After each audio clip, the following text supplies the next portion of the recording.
ማህደር ከዛ ከቤት ጨርቄን ማቄን ሳትል ማንም ሰው ሳያት ተደብቃ ጠፋች።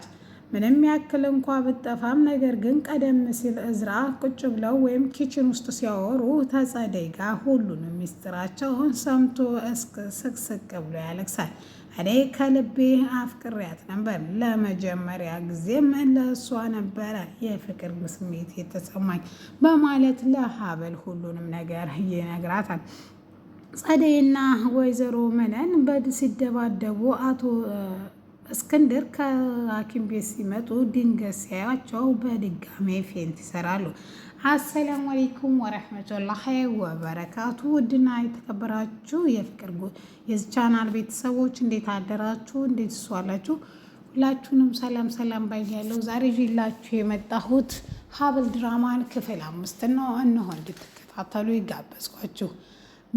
ማህደር ከዛ ተቤት ስራ ለቅቄ እወጣለሁ ብላ ስትመጣም እሱም ምንድነው ችግሩ በማለት ችግሩን ለማጣራት ቢሞክርም ነገር ግን እስክንድርን ሁሉንም ነገር ስለሚደበቅ ምንድነው ወዴት ነው ተማለቱ በፊት ሀብል መታ ሰራተኛዋ ስራ የምትለቀው ወይዘሮ መነን ስለምታሰቃያት ነው ስትል ፊት ለፊቷ ትመሰክራለች።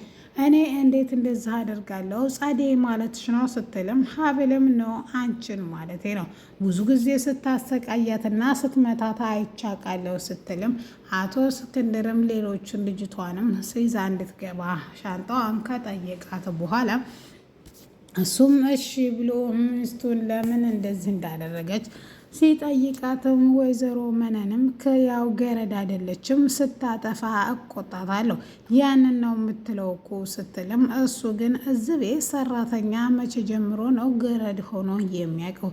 በስነ ስርዓት ታጃቸዋለሽ፣ በስነ ስርዓት ይሰራሉ። ከዚህ የተረፈ በሽታዬን እባካችሁ አጨምሩብኝ፣ የራሴ በሽታ ይበቃኛል በማለት አቶ እስክንድር ወደ አልጋው ይገባል። ሁሉንም ነገር ያላየችው ቅምጥል ልጁ ስትመጣ ምን ተፈጠረ ሲላትም እሷ ግን ምንም እንዳልሰማችና አሁንም ከውጭ እየመጣች እንደሆነ ስለዚህ ቤት ምስጢር የምታውቂው ነገር የሆነ ነገር እየተደበቀ እንዳለና የሆነ ነገር እንዳለ ይሰማኛል ሲልም አቶ እስክንድር ልጁን ጠይቃታል። እሷ ግን ምንም ነገር የማታውቀው ነገር አሁን ቢኖርም ነገር ግን አጣርታ ለአባቷ እንደምትናገር ቃል ትገባለታለች። ብዙም እንኳ ሳይቆዩ ቢሆንም ወይዘሮ መነንና ጸደይ እንግዲህ ሲደባደቡ አቶ እስክንድር በጣም ስላመማቸው ወደ ሆስፒታል ይሄዳሉ። ከመሄዳቸው በፊት ግን ወይዘሮ ጸደይና ማህደር ኩሽና ውስጥ ቁጭ ብለው ያመጣሁሽ እኮ ለዓላማዬ ነው። ለምንድን ነው ከዚህ ቤት ለቅቄ ይሄዳለሁ የምትዩ? ያ ቡና ቤት ይሻልሻል። ከቡና ቤት እኮ አስወጥቼ እዚህ ባለ ሀብት ቤት ያስገባሁሽ አንቺ ሀብቱን አግብተሽ የኔ እንድታደርጊ ነው እዝራን በማለት ስትላት ሁሉንም ሚስጥር ይሰማ እዝራ ስቅሰቅ ብሎ እያለቀሰ ወደ ክፍሉ ገብቶም መግባት እችላለሁ ብሎ ባትገባስ ብለህ ሳትገባም ስትልም ፊቱ በጣም ተቃይሮ ነበር።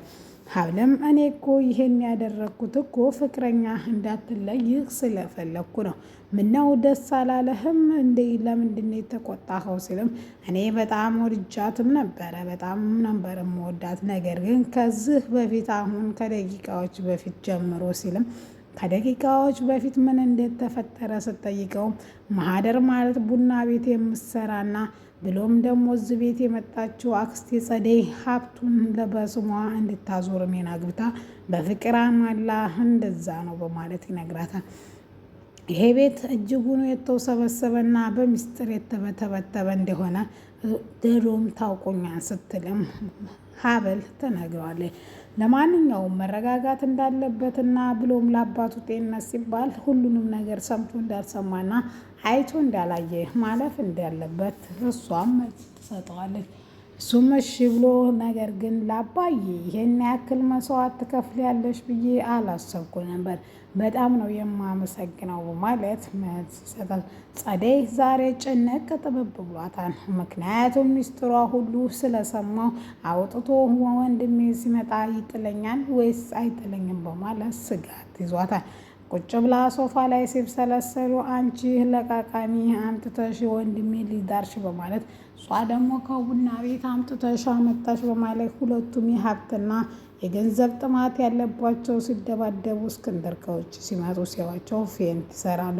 ትንሽ ከተረጋጉ በኋላ ምንድን ነው የተፈጠረው? በሁለታችሁ ምክንያት እዚህ ደረጃ ያደረሳችሁ ምንድን ነው ሲልም እኔና ውዷ ሚስትህ ነገሮችን ተነጋግረን ለመፍታት እንሞክራለን ብትልም ነገርየው ግን እንደዚህ ሳይሆን ተለት ተለት እየሞላ ነው እየሰፋ ነው ሲልም እስክንድርንም እንዲህ በማለት አባዬ እኔ ችግሩን የቤቱን ኃላፊነት ስጠኝና እኔ የቤቱን ኃላፊነት ሙሉ በሙሉ ልወጣ ሲልም እስክንድርን ይጠይቃል ልጁ። አባትም አይ እንደዛማን አይሆንም፣ ምክንያቱም ሰጠችህ እኮ የቤቱን ኃላፊነት ያየሁት ይሄንን ነው በማለት መልስ ይሰጠዋል። ዛሬ በጣም ስለተበሳጨና በጣም ስለተናደደ አባቴም በዚህ ሁኔታ ከቀጠለ በህይወት እንደማያገኙ ሲያቅም ማህደርን እንዲያበረራችሁ ወይም ማህደር ከዚህ ቤት እንዲወጣችም ለጸደይና ለወይዘሮ መነን ሻንጣቸውን አዘጋጅቶ በፍጥነትና በጩኸት ጠርቶ ከዚህ ቤት እንዲወጡ ጠይቃቸዋል። እነሱም ለምንድን ነው እንደዚህ የምታረገው ብለው ሲጠይቁትም እናንተ አባቴን ከመድፋታችሁ በፊት ከዚህ ቤት መውጣት አለባችሁ በማለት እነሱ ግን ፈጽሞ አንወጣም፣ አሁን እንወጣለን ካል ደግሞም ወይዘሮ ሀብልም አብራን ትወጣለች ሲሉም እሷን አትክተቷት፣ እሷ ምንም አታውቅም በማለት አቶ እስክንድር ጀማል እንደው ለጭቅጭቃችሁትም ቢሆን ይቺ ሕፃን ልጅና ይቺ እንግዳ እንዴት ይሄን ጉድ ማየት አለባት ብላችሁ ታምናላችሁ በማለት ሁሉም ሻንጣቸውን በጉልበት አንሄድም በማለት ወዲያው የቦታቸው ይመልሳሉ። ወይዘሮ መነን ሻንጣዋን እያስተካከለች ወደ ከበቷ ልጇ ትመጣና በር ሳታንኳኳ ስትገባበት እንዴት በር አታንኳኪም ስትላት አንቺም እዚህ ቤት ስትገቢ አላንኳኳሽም ነበረ፣ የአባቴ በሽታ የጨመረው አንቺ ከመጣሽ ወዲህ ነው በማለት ለክፋትና ተናዳባት ትሄዳለች። እሷም በዛ ብስጭት ላይ ያለች አቶ እስክንድር መጥቶ ምን እየተፈጠረ ነው ሲልም እሷም በቃ ልጅ ሌባ ካለ ጀምሮ እኔ ሀገሩን ለቀቄ እሄድልሃለሁ በማለት ታስባለች። እሱም ይሄ ነገር መሆን የለበትም እና ልጅቱን እንደሚያናግራትና ደግሞም ቀስ ብለን እንደምናግባባት ቃል ይገባላታል። ዛሬ ሻወር ገብታ በፎጣ ሎሽን እየተቀባች ወይዘሮ ሀብን አቶ እዝራ ይመጣባታል። እሷም ምንም ነገር ሳትል በጣም ደንግጣና ተደናብራ ነገር ግን በፍቅር ዓይን እያየችው በሩን ዘግቶ እንዲወጣ ጠይቃው ስጨርስ ና ትለዋለች። እሱም ምን እየሆነ እንደሆነ ምን እየተፈጠረ እንደሆነ ስጠይቃትም እሱም ሁለቱንም ለማስወጣት ሞክሬ አልቻልኩም ሲልም ይመልስላታል። ሁሉም ነገር ለበጎና ነገር ግን ጸደይና እህትህ ደግሞ ሊያስቀምጡኝ አልቻሉም። የ6 ወር አባት በጣም ጥሩ ሰዎች ናቸው። ሊቀመጥ ፈልጌያለሁ፣ ነገር ግን እንዴት አድርገው እንደሚያስቀምጡኝ ግን አላህ አለም በማለት መልስ ትሰጣለች። ኪችን ሰራተኛዋ ስለሌለች ምሳዋን ሰርታ እንደ ቤት ኃላፊነት ብቻ እቃዎቿን እያጣጠበች እያለ ሰዓት ለብሳና ሰዓት ቦርሳ ትመጣለች። ምንድን ነው ስትላትም አንቺ እኮ ተታም ለዚህ ቤት እኮ እንኳንም ቤት ሰራተኛ ለመሆን እንኳን አጥበቂም በማለት ትጮህበታለች። እሷም ምን እንደምትፈልግና እንደውም ካየቻት ቀን ጀምሮ በጣም እንደጠላቻት ምን እንዳረገቻት ስጠይቃት ደግሞ ምን ማድረግ ትችይና ምን ታረግኛለች በማለት መልስ ትሰጣታለች። እሷም ወደ ክፍሏ ሄዳ ለባሏ ትናገራለች።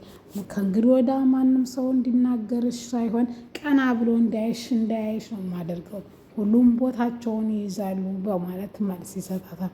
አቶ እስክንድር ሚስቱን እያባበላል። ምንድን ነው ቆይ ተረጋጊ ሲላትም ወይዘሮ መነንም ትላለች።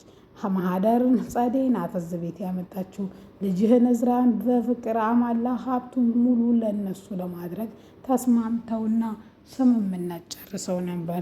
ይህም በጣም የሰማው አቶ እስክንድር በጩኸት ወርዶ እታች ናቶሎ በማለት ልጁን ይጠራና ቤቱ ሁሉ እንደተሰበሰበ እኔ ንገሬ ብዬ ብዙ ጊዜ ደጋግሜ ጠይቄህ ነበረ፣ እንዴት እንደዚህ ታደርጋለህ በማለት አንገቱን ያውቀዋል። ምን ተፈጥሮ ነው ስትልም ጸደይም አንቺ ክብረ ቢስ የቤቱ ክብር እንዴት አይታይሽም? ከጎዳናና እንዲሁም ከሴተኛ አዳሪነት እያመጣሽ እንዴት እንደዚህ ታደርጊያለሽ? ይሄ ሁሉ ምንድን ነው በማለት በጣም ይጮህባታል። ወይዘሮ አመልባልና ወይዘሮ አመልባል ሀብል ደግሞ አንድ ቀን የኛ ሚስጥር እስከሚሰማ ድረስ ሰላም እንቅልፍ የለም በማለት ነገር ግን